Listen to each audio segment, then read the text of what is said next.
Donald Trump আমেরিকার প্রেসিডেন্টের সিংহাসনে বসার পরই নিয়ে চলেছেন একের পর এক গুরুত্বপূর্ণ পদক্ষেপ। তার গুরুত্বপূর্ণ পদক্ষেপগুলির মধ্যে অন্যতম হল birth right citizenship, tariff policy বা অভিবাসী সংক্রান্ত বিভিন্ন ধরনের নির্দেশাবলী। বর্তমানে আমেরিকান জনমানসে ট্যাক্স রেমিটেন্স সংক্রান্ত বিভিন্ন একটি আলোচনা শোনা যাচ্ছে, যেটি হলো আমেরিকান নাগরিক নন, আমেরিকাতে বসবাস করছেন যে কোনো মানুষ, তিনি যদি ওয়ার্ক ভিসা বা স্টুডেন্ট ভিসায় বসবাস করে থাকেন বা অন্যান্য কোনো ভিসায় বসবাস করে থাকেন, তিনি যখন তার আয়ের কিছুটা অংশ তার দেশে পাঠাবেন, তা সে সন্তানের পড়াশুনোর জন্যে হোক বা বাবা মার চিকিৎসার জন্যে হোক, যত টাকা পাঠাবেন তার 3.5% ট্যাক্স রেমিটেন্স কেটে নেওয়ার কথা ছিল।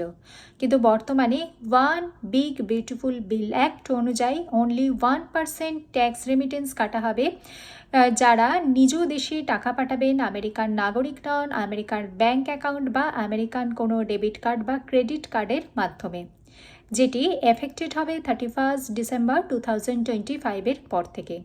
তাই যারা পরবর্তীকালে আমেরিকাতে বসবাস করছেন, আমেরিকান নাগরিক নন, তারা যখন নিজ দেশে টাকা পাঠাবেন 31 ডিসেম্বর 2025-এর পর, তারা কিন্তু এই ব্যাপারটি থেকে একটু সতর্ক থাকবেন। আমেরিকায় বসবাস করার সুবাদে একদম কাছ থেকে দেখতে পাচ্ছি আমেরিকায় প্রবাসী বাঙালিদের জীবনযাত্রা, এবং সেইগুলোই শেয়ার করছি আপনাদের সাথে।